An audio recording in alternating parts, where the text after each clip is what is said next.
Okay, hey everyone, welcome back to the season finale of Holding Down the Fort for season 2. I'm Jen Amos, your host, and I'm really excited. I wanted to wrap up this season bringing back my husband, who actually started the show with me, and he's been a guest every now and then, partly because our company is the sponsor for Holding Down the Fort.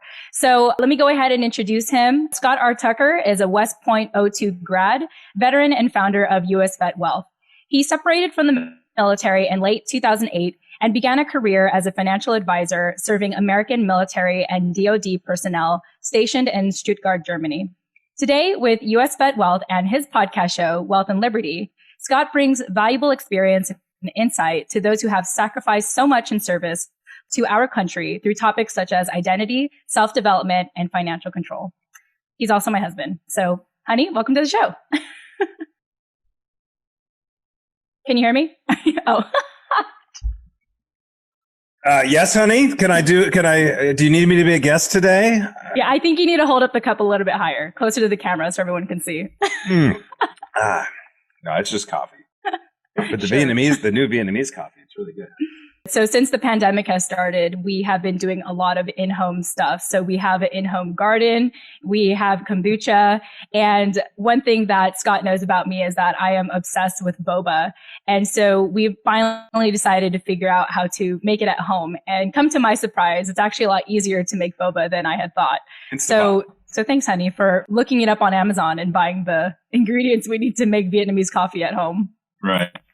Today, what I want to do is give you a little overview of what we're going to be talking about today. So I brought Scott on because this show wouldn't have been possible if it wasn't for our colleagues for coming up with the concept and coming up with the need for why we needed to do Holding Down the Fort and the name. And so I wanted to bring Scott on to talk a little bit about that. So if you can just introduce yourself a little bit and share from your perspective a little history about how Holding Down the Fort came about and why we've been doing it for over a year now. Wow. Well, first off, congratulations on a year already. It's crazy to think. Well, I realized today was July 19th and it's like, oh my gosh, this month's already gone, but yeah, I mean, what it really came down to was, not just last year did we notice this. It's been years of recognizing this. And I think from my experience, the problems around, when I say this, I mean the problems around the lack of proper communication to the military spouses about the various things about military life and actually the stuff that's slightly outside of military life that really has to do with the individual. It doesn't have to do with the military life as a whole. And since the assumption kind of is that's all wrapped in, nobody's properly, explaining, hey, it's not. Education, jobs, money, how you deal with your finance, like all that's up to you. And frankly, everybody's still different. Just because you have the same rank, same uniform, we got to stop, acting that way. So anyways, in the financial space, I mean, you can talk about that in any, space or whatever, but in the financial world, I came to realize that, at the end of the day, if the spouse isn't involved in the decision-making process, because usually a military family, the wife would do the budget and the service member, assuming it's the male, female in that direction, of course, but would usually do the kind of a long-term investment. I mean, hey, it's their career. We're staying in for 20 because of the veteran to get that pension. You think about the long-term stuff, I'll hold down the fort and deal with the budgets and stuff. And so, as we in San Diego got to get very close with Stephanie Brown and the Rosie Network, understanding the military spouse perspective from what she taught us. And then as we started to spread the word about US VetWealth and what we're doing, ultimately our main kind of bread and butter, the one thing we do different than anybody else, and it's so radically different, is the pension protection, survivor benefit plan alternative. And it's better for not just the veteran, it's better for the spouse, it's better for the family. But the conversation around that topic rarely makes it to the military spouse unless there's some, confusion about whether or not it's the best benefit. And by and large, 80% of career returning military end up kind of opting into that simply because, the spouse is like, hey, if something happens to you, I need my portion of that pension. It's like, okay, that's a very, very simplistic way to look at it. And, what other aspects of this military life, family life, and entering the veteran family life are being missed? And I think that's where we saw an opportunity last year when you started to even recognize yourself, about like, I was a military brat or a military child for a while. And then when you lost your father, you'd all of a sudden, stepped out of that world for a while. And then when you met me, all of a sudden you're back in thinking about veterans and military families, and you almost felt like you didn't have that identity. And it's like, well, of course you do. Like, just because you didn't know me while I was active duty, you still get all the baggage, right? And oh, by the way, just because you were a kid and then your family left the military directly, you still receive the benefits from it for your college, for example. And I know that's a topic of today's discussion, so maybe that'd be relevant to get your perspective. But, that's where we realized there isn't anybody talking to the military spouse about this. And you wanted to re-engage with that community because you saw, value that you could provide there. And our buddy in California said, I know what to call it. Holding down the fort, and so. Yeah, it was really cool because we're just having an open conversation about it. I think we all knew at the same time that, for me personally, I was working with a bunch of veteran officers, like you all, very, for me, in my perspective, very hyper masculine environments. And, and so therefore, your guys' focus, guys, meaning, I mainly work with men in this industry, or at least in our company, your focus was on the veteran.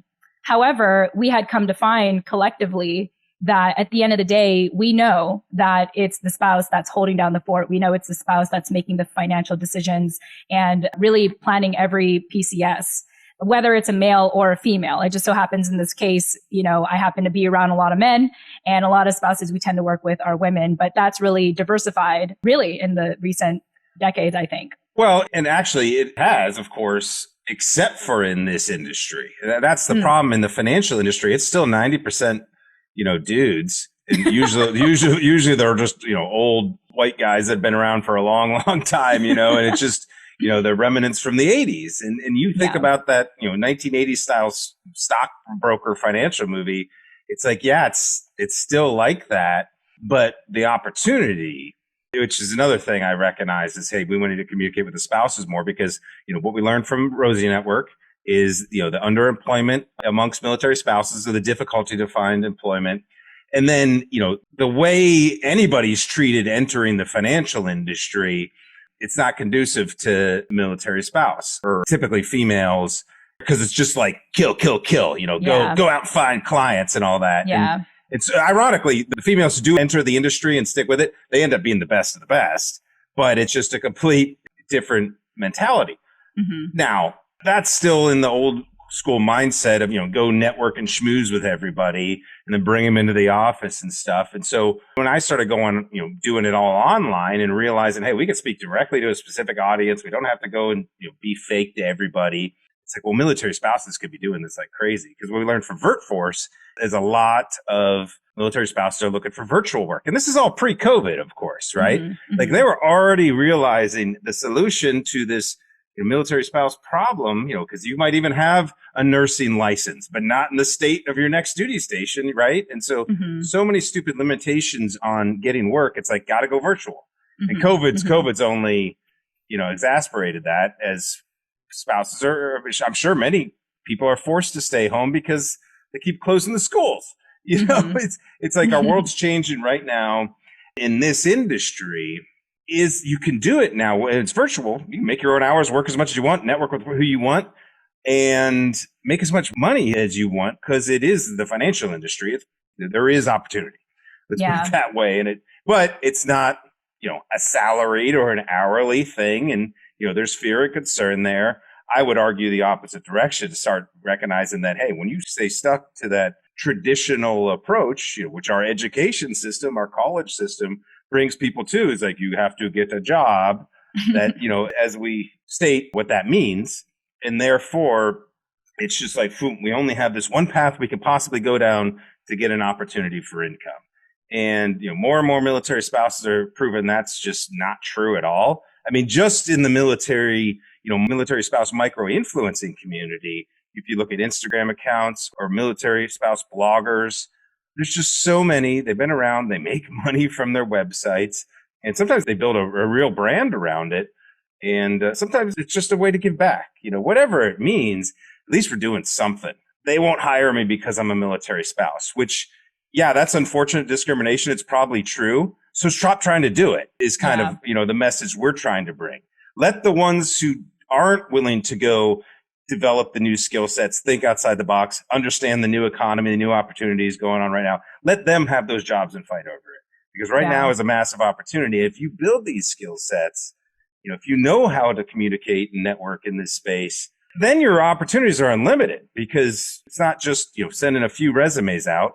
You can go and kind of do it in the reverse direction. And so we want to teach those modern digital skill sets, understand how that applies to money and self-development. So really you can get the financial control and the education, usually self-education you need to create this identity we're all seeking, where we're not just a rank or a uniform or the spouse of a rank or a uniform. In this day and age, we're in America. Maslow's hierarchy of needs are well met. We are at the search for meaning level, and you see that every day in the streets right now, because people have been so distracted by this and video games and movies and everything else that they have no sense of purpose. So they find all sorts of things that are way out of anybody's control to try to fight and argue about, when really you could take this opportunity and go do something about it, right? And so, that's the theme behind everything we're doing, not just at VetWealth or my podcast, Wealth and Liberty, but ultimately I think part of the messaging that comes out of a podcast like yours, Holding Down the Fort, is just simply opportunity to say, hey, maybe there's a different way. Yeah. Maybe there's some other approaches. And I know a lot of the guests that you have on are those people that have said, hey, I'm doing it differently. I'm not going to just wait and see what happens, or wait until somebody gives me a job or an opportunity, or say, oh, next duty station. Time is right now. Yeah. And I really appreciate you saying all that. And, the way that you say it toward veterans, it's my hope to say it in a similar way toward our military spouses and our families. One thing I wanted to add early on, you mentioned a key word, which is self-education, which is what a lot of military spouses have to do, and what military children, such as myself as a Gold Star daughter, had to figure out decades later, of what resources were available to me, while I was a military family. So we know that our military families are the silent heroes, behind our service members. And let's not forget also that there are spouses who were former veterans, so there's a double whammy for them, or they get the best of both worlds, I think. And so just acknowledging how diverse the military community is, and understanding that even though our spouses and families don't publicly get the accolades, that they are just as important and just as imperative to our military community. And so that's part of why I felt like I wanted to take the responsibility to do Holding Down the Fort, is to, put our families in the forefront. And, part of that comes from my background, as you had alluded to earlier, that we had transitioned out unexpectedly because we had lost my dad. We are a Gold Star family, and I was so young. I didn't know what was available to me till really in the recent years when I started this podcast. I didn't even know that our family was labeled as a Gold Star family.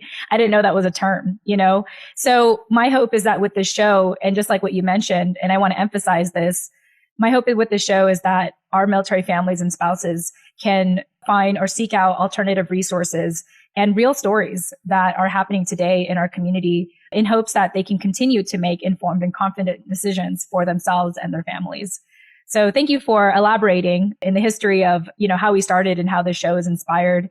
And here we are a year later, almost 50 episodes at this point. I can't even believe it as well. I haven't really been counting until I was ready to wrap up this season. I can't. I feel like you've just been up there recording podcasts the last year. Yeah.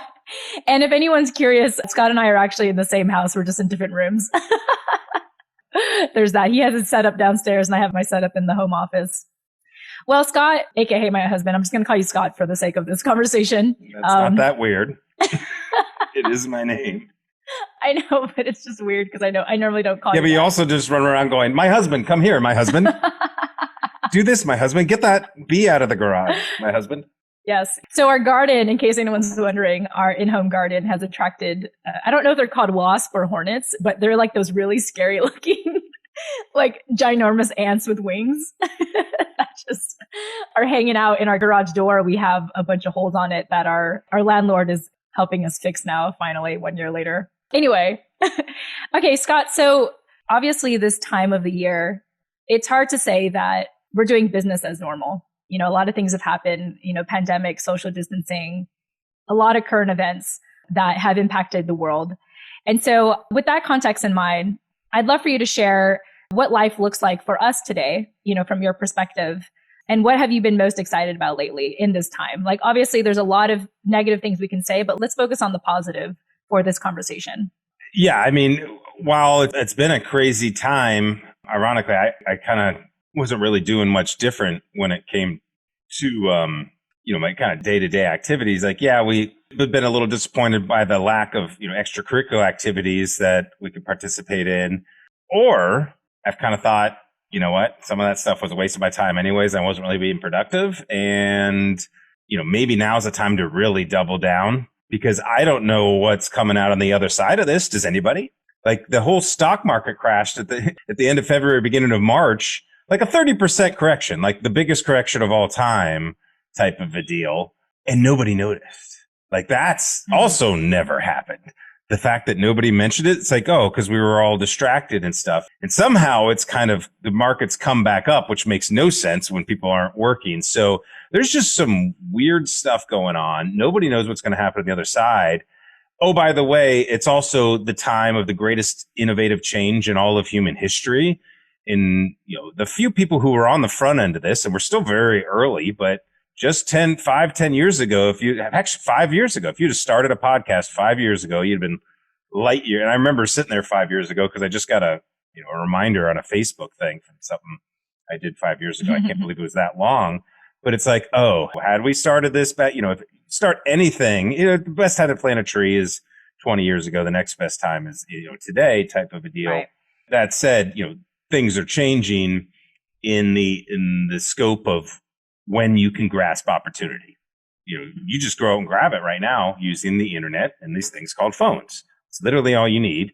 That and an idea and some motivation or whatever. But, so many folks are finding ways to participate in this. So I just recognized, it's now or never, or it's just going to kind of keep on dragging along trying to do things the old way. Because I was still, even this week, breaking down old beliefs of why I can or can't do something, or how things should or shouldn't be, given my, preconceptions of how I was trained to communicate with people, how I was trained to be a financial professional. Like, they're all limiting and sometimes very false beliefs. And so it's just, you got to chip them off one at a time. And, when you're late to the game of chipping away at false beliefs, it takes a while, because you've built up a lot of them, and so it's like, I'm not afraid to get in front of the camera and do all this stuff. And why haven't I been posting videos every day, all day? It's just, there's no real excuse. It's just, I thought I needed to do something before. I don't know. But it's like, oh, now we can go do that thing. And how easy was it to just set this up? It was pretty easy. Now, I had gotten some cameras and some lights and practiced and understood how Zoom worked. And I've done dozens and dozens, if not hundreds of Zoom calls, let alone podcast interviews, recorded my videos, put myself out there before, not gotten, yelled at or in trouble. It's not that scary, and even if they do, block them, like, cool, I don't want to be your friend. Like, it's just, there's so much, it's just such a better way to one, build relationships with people, because you're actually networking. Anybody who's watching this, they're meeting me, they're learning about me. And when the time's right, I'll get to learn about them. Mm-hmm. And, that's why everybody should be doing this, at least on LinkedIn. Even if you already have a job, like, dig your well before you're thirsty. Who said that? Was that Zig Ziglar or Jim Rohn or whatever? But I'll have to Google that. It's like, why not be, and frankly, especially from the military and veteran community, we're the type of people who like to serve. We like to use the word duty. Say it's our duty. It's an honor. Well, given that we have this technology, and given that we all know you always have some sort of knowledge or experience that you could share with somebody else who's going through a situation you've gone through in the past and maybe give them a little bit of insight. Doesn't require a degree, doesn't require a certification, doesn't require anything other than actually being helpful. And with the new technology, is it not your duty to find a way to communicate, to maybe end some suffering in somebody else's life if you know it? That's what I recognize. Like, man, I know some things that I went through that caused a lot of suffering in my life. When I made some changes, I saw some other people, various forms of suffering in their life. They made some changes. Some of them, got more freedom and time, like I feel I've lived in the last few years. It's been hard work and all that. And some people, they keep at it long enough and they end up getting pretty darn wealthy in the rich sense. Now, I define wealth as more your time, because that's the whole point of working. You're working for money so that eventually you can take the money to buy your time in retirement, at least in the traditional education work, life, retire, die model that we've all been told is how you're supposed to live for some reason.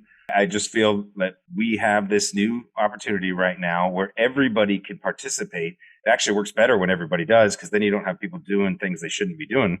They can all do what they really want to do. Now, it's never going to get that perfect.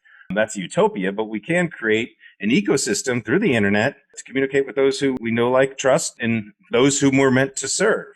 And, that's the reality right now. And for the people that fight it or don't want to participate or just say, I'm not good at that, I'm not good at computers, or it's hard, it's like, sorry, but technology always wins. And this technology we have right now, it's not the Model Ford T that 100 years later is, the first version of a Tesla. That's progress. This stuff is happening overnight. I mean, look what Zoom itself. We're on Zoom right now. In December, Zoom had something like 20 million daily users. I mean, obviously a big number, but once COVID hit, it jumped to 200. Yeah, and it became more valued than the airlines. Yeah, it's so it's crazy. I mean, what we need to recognize from our community, and this is what they lie to us about, or they don't know themselves because they're in the same boat. And I say they, the people giving the guidance about how to get a job after the military, how to get a job as a military spouse, go write resumes. I mean, what we got to remember is all that training is based on curriculum that has to go through governments. Like, how long does that take, and approvals and blah, blah, blah, or they just contract out millions and millions of dollars to some company who's going to put together the perfect system to train everybody through it. And, it's like, this isn't a war. Like, this is people's individual lives. It doesn't work like that. But, the prevailing myth is, well, whatever my job description was in the military, I just need to learn to translate it. Google, literally, this was their Super Bowl commercial. They created a translator. So it makes it sound like we're all idiots, that we can't, we have to, put it into a little car. Oh, my 11 Bravo, it tells me, I can be a project manager. It's like, man, we don't think people can go figure out what they want to do, what could be good at on their own. So I find that, very scary. And that's what's stifling the opportunity. And realize what I'm getting at is, I think it's something like 33% of job descriptions today didn't exist 10 years ago. Social media manager. Like, companies would hire that skill set like crazy. Are you going to get a degree for that? Do you need one? No, you need to be a 16-year-old kid who played around with this stuff and got good at it. Look at all the billionaire coders. These are all guys that dropped out of college and coded computers in their garages in the 70s, right? So that's all that's happening. And right now it's happening so damn fast that people are just going to miss it. And so that's my message to the veteran community, the military family community, is awesome opportunity right now. But if you don't participate, it could get very bad. There's lots of risks for those in 5-10 years have none of those skill sets. One thing I want to add upon what you said is that I actually also think that this time with the pandemic is the perfect opportunity for military spouses to lead from the front. Because if you think about it, a lot of them have been so used to establishing a new normal after every PCS and learning to adapt and learning how to work from home and create those side hustles and everything. And now that the world, you probably know the unemployment rate more than me in America right now. It keeps changing day by day. So who knows? Yeah. But, even those who are employed, who are told, that are forced really to work from home and they're absolutely not used to it. I think this is time for spouses to lead and say, this is normal for us, and know that this is really their time to thrive and to even teach others and be an example of what it's like to have already adapted to this type of lifestyle, even before all this happened. Right. We're definitely, I don't know. We talk about this in a few years. Like, remember, it was like 9/11, Yeah. Mm-hmm. right? I don't like how it's being handled or how we're handling it as a society. But Yeah. what are you going to do? You can only handle you in your sphere of influence. And also another thing I want to add about our company, US VetWealth, I feel like, the hard work we've done for a couple of years are really beginning to pay off, because when people think about financial services, typically they think about your standard office. They think about driving somewhere and going to an office and, sitting down with someone, with your financial advisor for a couple hours, to go over everything, right? Where since we've started, and even before I met you when you were in Germany, I know that you did a lot of your client calls via video chat. And so now I can only wonder how other financial firms are adapting to this, because I also am aware, and we won't mention names, but you've told me, and we've met other financial advisors who their initial training was to go door to door and sell their services that way. And, when in social distancing today, I can only imagine what that looks like. But the point is that I feel like our business is set up for success. Like, we've worked hard to get to a place in a time like this where it's more relevant to do things virtually. Yeah. I mean, the reality is, in this industry, becoming a financial professional or advisor or planner or whatever, you're such a commoditized resource. Even if you get the certified financial planner thing, it's like, cool, there's now 50,000 other of those. Like, you're not any different. And so the assumption is, well, I need the big name firm, or I need that CFP certification to stand out and be different. And then I got to get this nice big office and look like it's all fancy. Mm-hmm. And then I got to do all these cool, client appreciation events and golf tournaments, whatever it is that the traditional model is. It's like, one, look where all that money's going, on all the time and energy. How is that really helping the client? And it's like, this is not going to a lawyer or a doctor or a dentist. I mean, the reality is, most people do their own financial planning because you can. It's not really something you need to, you cannot be your own doctor if you break your arm. Okay. You can pretty much. Now, you might have to use a professional to be able to own or to buy a particular product. You can't just go just because of the stupid regulations around everything. So it's like with cars, like, you literally have to buy cars from car dealerships. Like, there's weird laws and stuff around that. I mean, obviously not if you're buying from your neighbor or whatever, but like real estate, you pretty much have to use a realtor. Anyways, that's kind of what's going on in the industry. And the reality is, most people don't like going in to meet with a financial professional because, you got to lay out your whole life in front of them. And it's like, it's scary. It's embarrassing sometimes, or you don't even know what you're in there for or what you want help for. You just know you're supposed to go talk to, you should go talk to a financial planner or whatever. It's like, you could Google it and YouTube it in 5-10 minutes, probably get the answers you need. And anyways, this is where things are going. It's going to be more of this bite-sized type stuff because people don't have the attention. You don't have attention for a comprehensive financial plan. Oh, go drive across town through traffic, go sit in the office, have a nice chit chat for an hour, then talk about some stuff, then go back and forth. And really, it's a show. It's a show to kind of justify, people getting help to save money better. So that's good. I mean, there's net positives for folks who now are saving money they otherwise wouldn't have saved. I mean, that gives them better opportunity in the future. So poo-pooing the idea of having a professional help you, it's just understand what's really happening. And since there's a 95% turnover rate in this industry, recognize that just by that stat alone, that nature, the individuals, probably not going to be spending most of their time honing their craft or mastering their craft. They're just trying to survive, and most don't. And so it's really, really hard to find a good fit because you don't know what you're actually seeing. And quite frankly, and this is where, my struggle with, chipping away the beliefs, because my identity had become, oh, I'm now a licensed financial professional. I got to pretend like I'm this expert. Like, I know all that. Like, and so whoever comes in, it would be, an older couple with grandkids or young people, just the whole gamut of stuff. And, oh yeah, we're professionals at that. And, the firms just kind of like, yeah, here's how you sell them this because of that.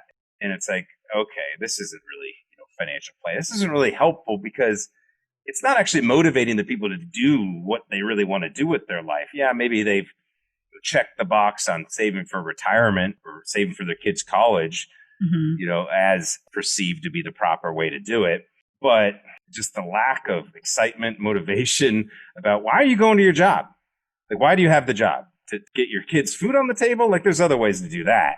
Like, you're going to a job for an identity, for a paycheck, like to prove something to somebody. It didn't translate that for the folks, the few Americans who do actually save money, if they say they're saving 20% of their money for things like their retirement, the real question is, and they're like 35 or 40 right now.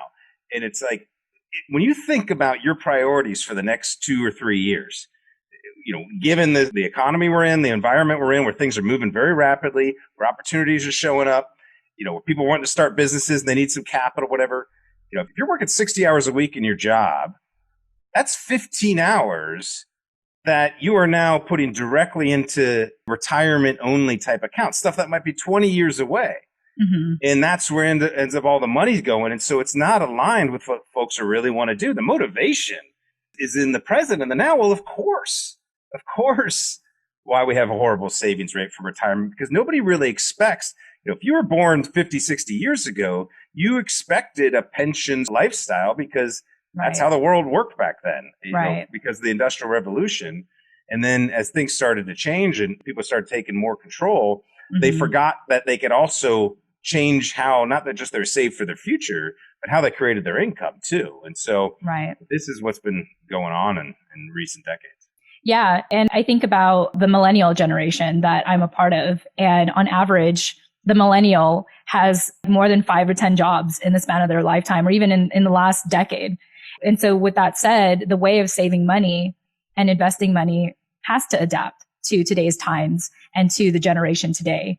And as opposed to, the standard retirement plan that our traditional financial advisors are still educating on. And I think part of that too, I think about how I've recently met some new financial advisors, like ones that are new in the industry. And they all say the same thing, like, let me help you with your retirement. Let me help you with like your financial goals. And I just think like maybe that's what they're told, by their mentors who've been in this for a long time. And I know for you, from personal experience, you just know at this point that's completely outdated. And those mentors, they can say that because they've been in it for a long time, and because they've already built that stability. But that type of education may not work for the new financial advisor in today's economy. Right. And because it doesn't set you apart, like I mentioned earlier. I mean, really, it's like, why do you need an individual, corner, mom and pop style financial advisor when Dave Ramsey's basically got the whole country and to tell people how to do it? You know what I mean? Right. Like, how is he's essentially a financial advisor. I mean, actually, ironically, he's a media personality. He's not even a licensed traditional financial guy. Well, isn't it at the end of the day, he's not really, one, he is not licensed. And two, he's really promoting real estate, isn't he? Like at the end of the day. Well, he's a media empire. He might actually be licensed. I think he might own an investment advisory. I think what he does is he then sells through having certified realtors, certified financial planners. There's all sorts of other ways to make money when you're a media company, right? And so they have recommended people around the country that they work with. But that's all. It's just, yes, the world's changing and all that kind of stuff, but it's like, man, when basically everybody's saying how you're supposed to do things, when there are far too many factors and variables to consider, that like, you're telling me everybody's supposed to do a Roth IRA, everybody's supposed to do a thrift savings plan, everybody's supposed to buy term life insurance and save for 40 years in the stock market, and everybody's going to get 8% average return in the S&P 500. Like, these are the stories we put into our financial planning software. That's all generic. Like, people don't get it. When you get a printout of your financial plan, like, this is the thing that some people pay thousands of dollars for. When you go to a fee-only certified financial planner, they've now justified that they can charge for the financial planning, all this stuff that's going to go on where damn well it's a crapshoot beyond a couple of years. Mm-hmm. So what's the real advice here? What's the help? And by the way, that software they use to print the whole thing out and everything, all the text in there, it's all prefabricated. It just depends on how you input the data, and it'll just put the graphs and the charts that nobody really looks at and puts on a shelf, and you'll still charge them $2,000 for it. It just kind of blows my mind that we're still kind of thinking this old school way and assuming that, well, this is the standard. This is how it's always been done. We went to the trouble of creating this certified financial planner certification. That's a marketing thing, by the way. That's not like CPA. It's not government. It was a group that got together. They wanted to make the industry look better because basically everybody thought and still does think of a stockbroker, selling stocks or hawking life insurance or something. So a bunch of financial planners wanted to get together and increase the perceived value of the industry, or at least for them. And so they created the certification that you got to pay money for, spend a bunch of years for. And then there's now these stipulations of what, you can only sell or do things this way. And therefore you say you're a fiduciary and you can only do what's in the best interest of your client. And so that technically means, since I'm a fiduciary, in those standards, if you tell someone to not do a 529 college savings plan, not do a Roth, and not do a TSP before you recommend another strategy, that's considered, the proper way of doing things. But it's like, I saw all my clients, I just saw so many people around, so many veterans, just miserable, not understanding money, trying to get jobs. I was like, how is any of this in their best interest? If we're all miserable and not doing things that are motivating them to participate in their life, in their post-military life. I hate it when I hear guys say, I already had the best job ever. Like, when they were in the leading troops. It's like, I'm sorry, man, you're 40.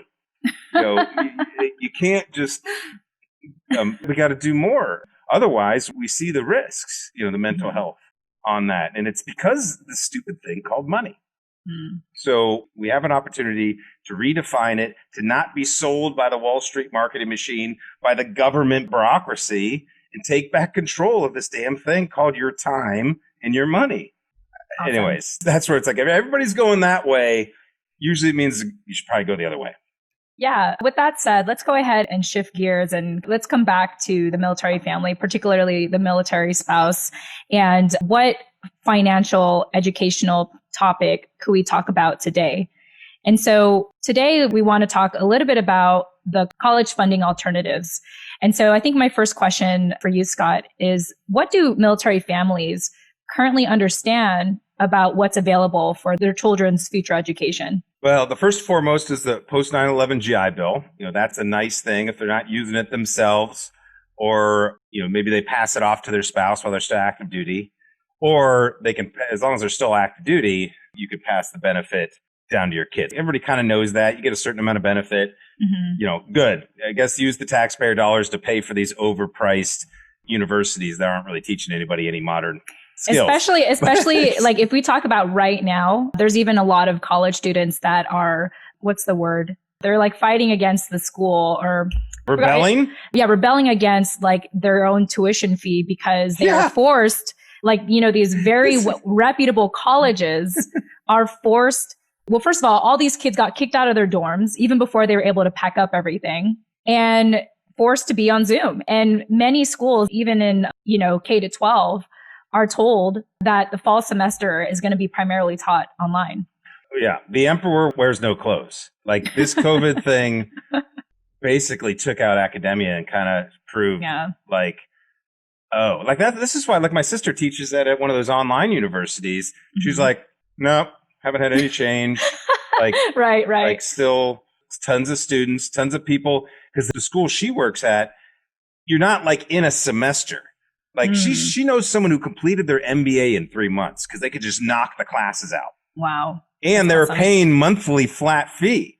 So the cost was only 3 months of cost versus, pay for the whole thing. So once people started realizing they're paying their professors, the salaries they're getting, and then, that's also paying for, all this campus luxury, when universities also have these huge endowments that they don't tap into.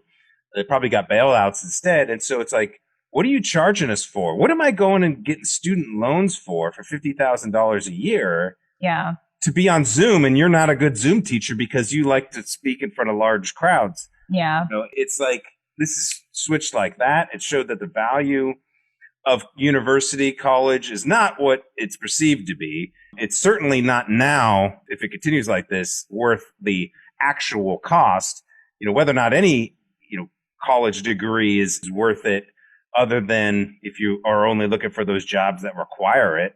Mm-hmm. But, at this day and age, there's so many employers like, you have a skill set where you can solve a problem for me? Mm-hmm. Cool. Prove it. Do it. There's your resume and your job interview. I think this is a good transition to talk about, just what benefits were. I know you already mentioned the GI Bill, but what other benefits are typically provided, even for civilians, to save up money for college. And it's funny because with current events, I'm seeing very clearly that what is available just feels so obsolete now. Well, and you've talked a lot about this, in previous conversations and through our marketing material. So I'd like for you to dive into that.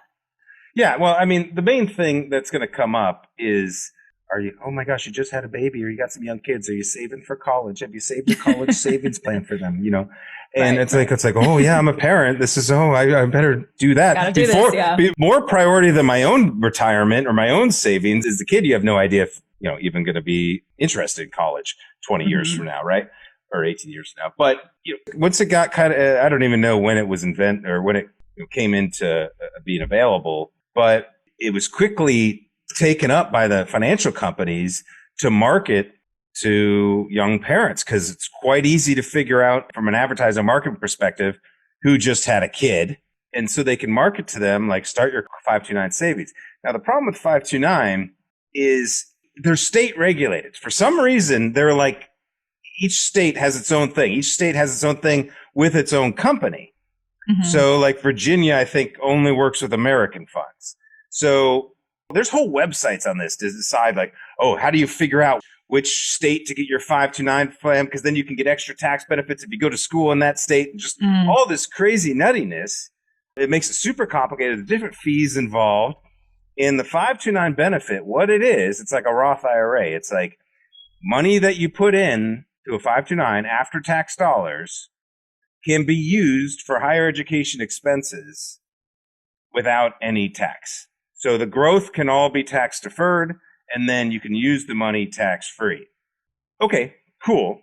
If for only those purposes. The problems are, one, we're still invested in the stock market, so we gotta hire that financial advisor to manage it for us. So what if your kid turned 18 this year and you had been in all, lower risk portfolio, you thought, and then the flu takes out the economy and all of a sudden, interest rates drop, like all sorts of crazy things happen. Like that's the college savings strategy, and that's what the majority of Americans are banking on when it comes to saving for money. But the other problem is, what if your kid doesn't go to college? What if they don't want to go, especially after now? what if they don't? One, I mean, we can get into the whole, like, way too many Americans go to college than need to. It's just this thing you're supposed to do. And it wasn't designed for that. It was designed for very, very particular skill sets. Mm-hmm. Everybody else was supposed to go to trade school. But now we got all these crazy, degrees in every topic, that you can't do anything with. Like, it would have been better to be a trade school or learn business or something. But, so if you end up, getting to that stage in your life, maybe you join the military, maybe you get scholarships, maybe you still go to college, you get scholarships, maybe you want to start a business, who knows what it is. Any money you've put into the 529s, you can't access it. Or you can, but then you got to pay penalties on it, right? Mm-hmm. Now, so the other option is to transfer it to another kid or something like that. And it's just, it just gets cumbersome given the actual value involved in all the administration and seeing if it's going to do good or anything. So that makes it very, very limiting. And there's other things like Coverdell's and UGMA's and Uniform Gift to Minors Act. There's other ways to give money to kids. But what we got to realize is even the 529, it wasn't invented or designed to be a, save $200 a month for your kid's college. That's what a Coverdell was. Coverdell, you can put in up to $2,000 a year. I think they might have increased it. Mm-hmm. I haven't looked at one of those in a decade. But, the same deal. It's just with 529, there weren't those limitations. It's like, why are people doing that? What is it really for? The Coverdell was for the monthly, young parents start. 529 sounded sexier, had all these other things going on with it by the states. And, they started to use it for that monthly amount. But it was designed to be an estate planning tool for grandparents, for really, really, really rich grandparents, because they can put up to like $300,000 into a 529, which is complete opposite of starting at $200 a month, right? That's what a 529 is really designed for. It's just a way to gift a bunch of money to your grandkids so they don't have to pay taxes.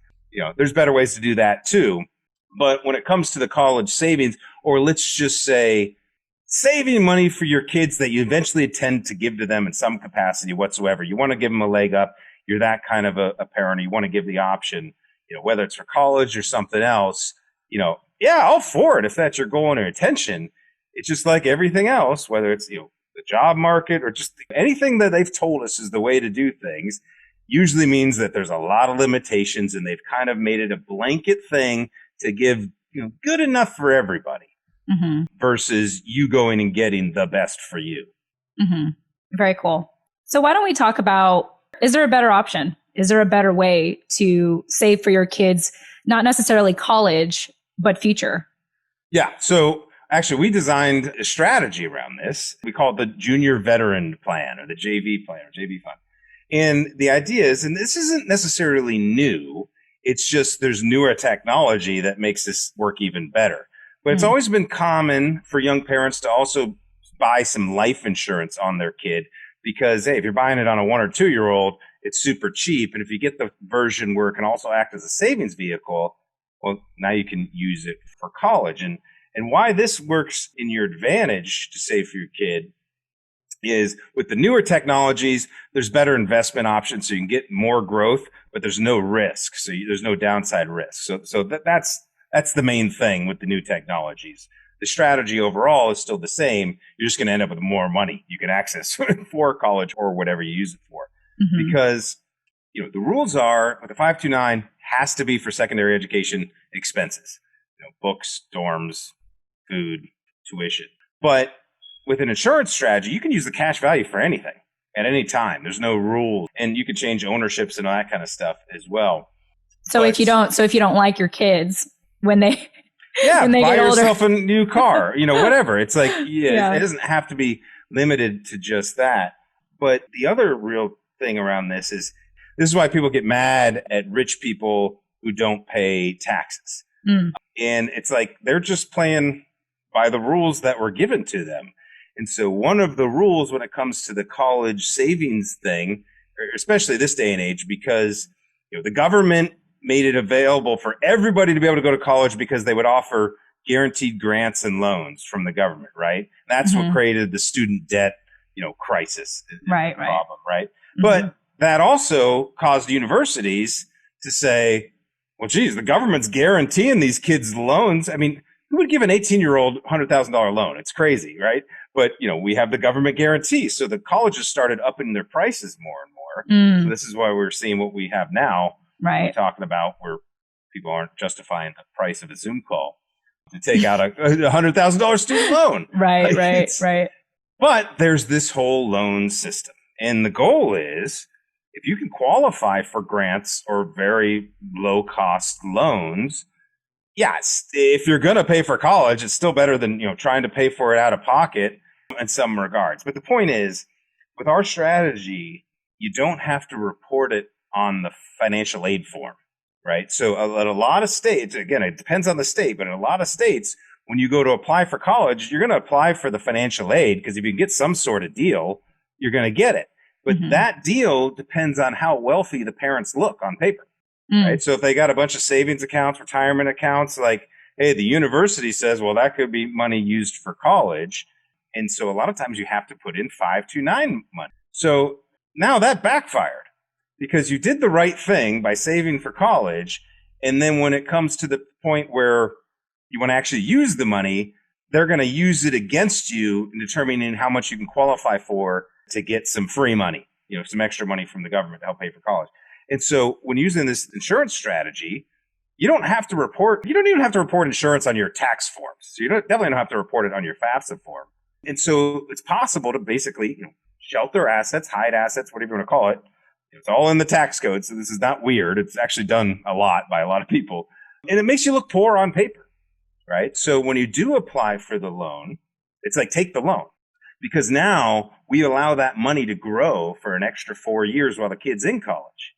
Then, because we can access that money tax-free. So assuming the kid's gone to college, use some student loans, instead of, holding that student loan for 40 years, as people do now, at age 22, 23, whenever they graduate, We take the money from the insurance and immediately pay off the loan right there. And the cool thing is because we've let it marinate for a little bit longer, now we've got a nice chunk of change that can, not only did you give the gift for college, but now you can give a gift for life.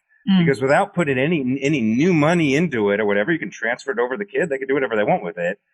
And the way we design it is, even if you put no money in it after the kids left college, you pass it over to them. If the kid didn't touch it at age 60, they'd have $1 million, right? Yeah. And that's conservative estimates, less than 6% growth rate, not some S&P 500. That's the kind of thing that's just a much more powerful story for parents who really want to be engaged with their kids' future, give them the best opportunity, help them out financially without, just paying for their college for 4 years and hoping they learn for something. There's a lot more control over this with this approach because it's not about college anymore.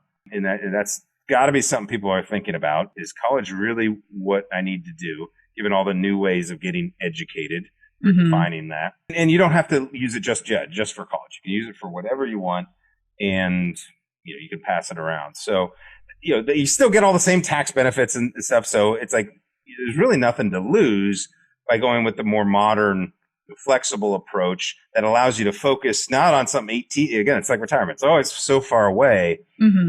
What if for whatever reason you needed the money when the kid's 10? Right. I mean, don't you want to be able to use it?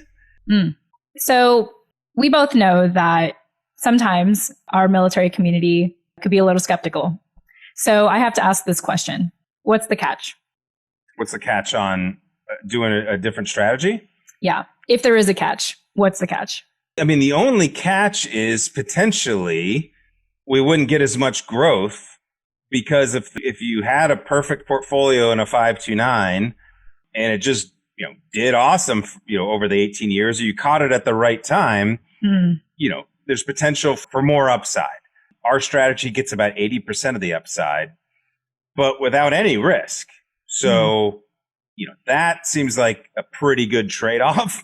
And usually with college savings accounts, the return isn't as important as the fact that they're just saving for college. Like nobody's ever come and said, "Oh man, my college accounts aren't doing well." It's just, but they'll say that about the retirement. Oh, my TSP has been doing awesome. It's like, how? Why? Oh, I'm going to leave that one in the C fund because it's just been performing great. It's like the stock market's been going up inexplicably for the last 10 years. And everybody's account's going up. So it's just like thinking that the vehicle is the thing. People say, oh, my 529 is doing great. So what I'm gathering from the strategy that we have here at US VetWealth, an alternative option for, saving for your children's college/future is that with our strategy, it provides less risk, therefore more stability, also more flexibility and more options ultimately. Did I hear that right? Yeah. I mean, the actual investment option, like when people think about building a portfolio for whatever it is the goal they're invested in, they have all these different thousands of mutual funds, different ways to put it in. Like we just simplify the whole thing.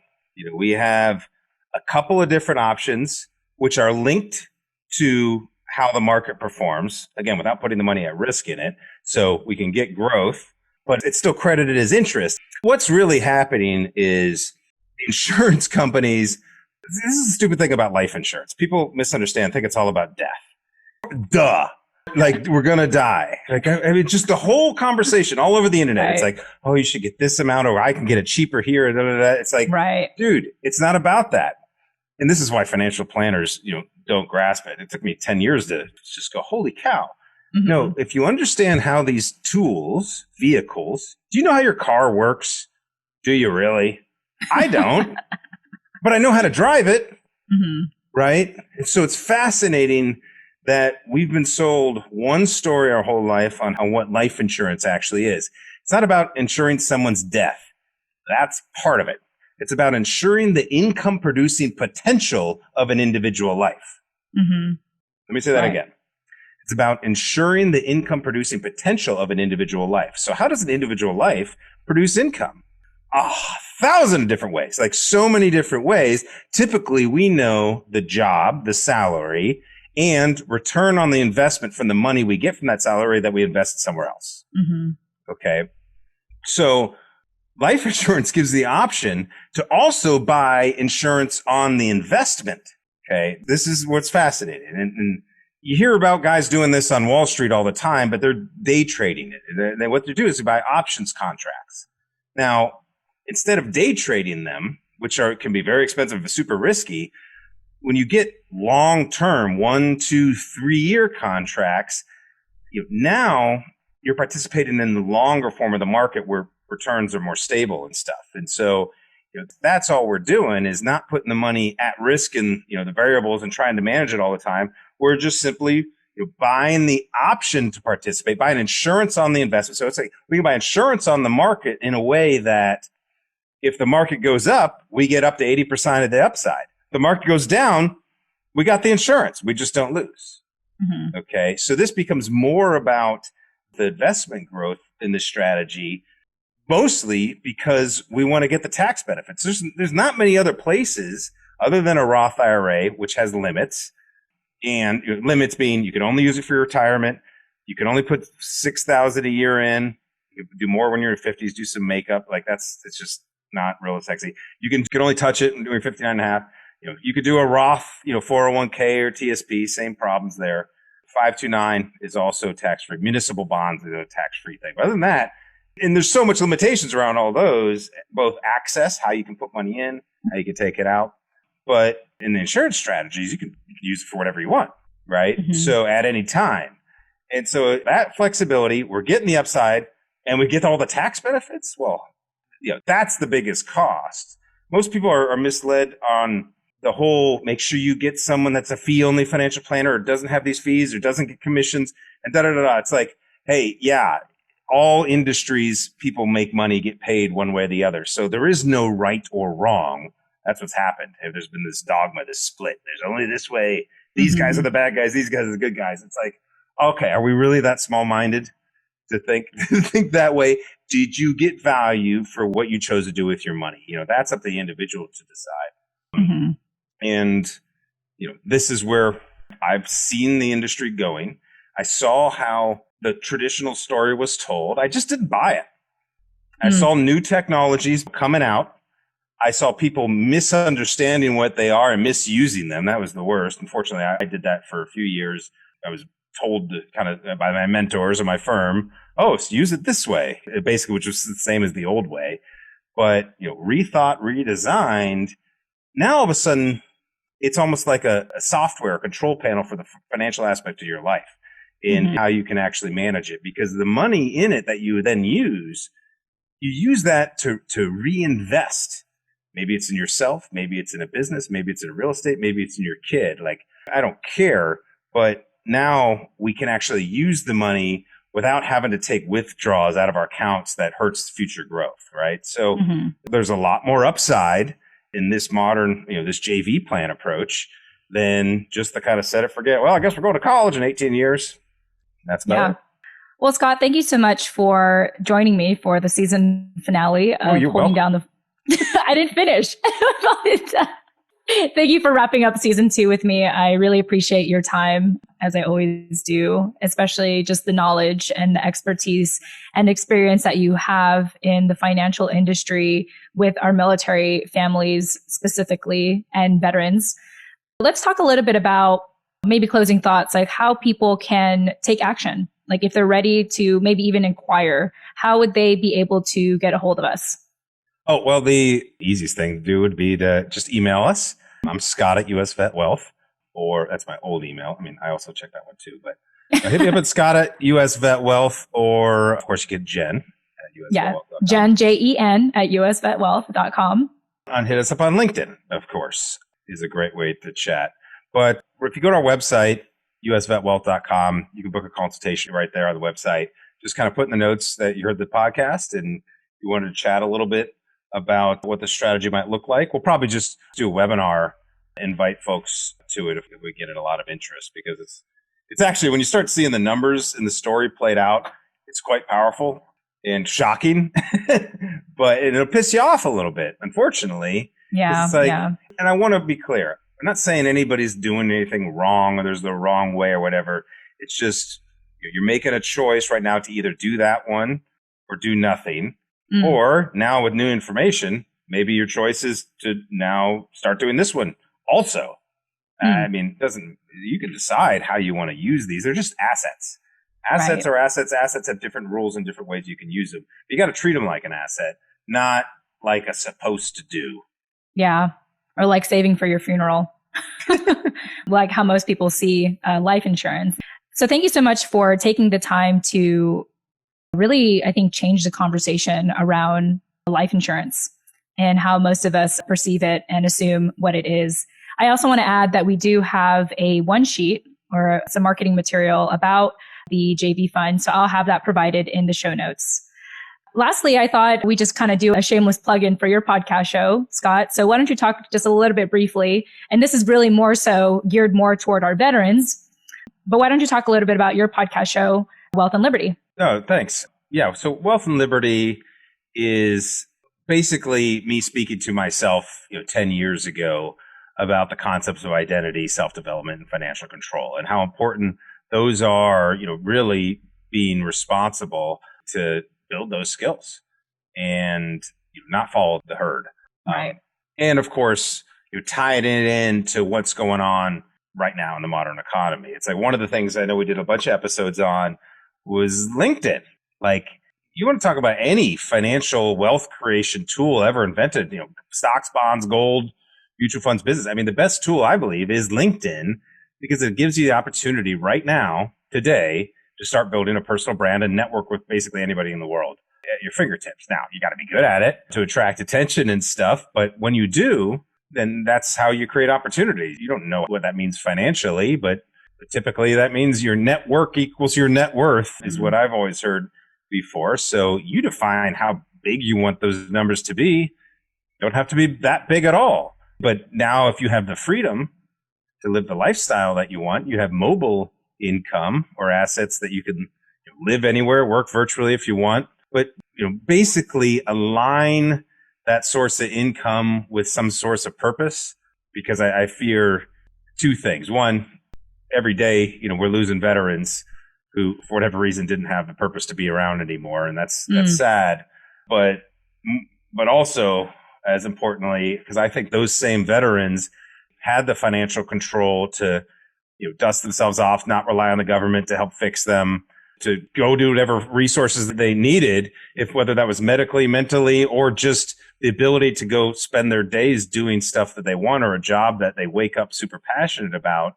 I think that puts more veterans and military spouses, for that matter, in positions of leadership in our economy because they've attained a sense of wealth and liberty.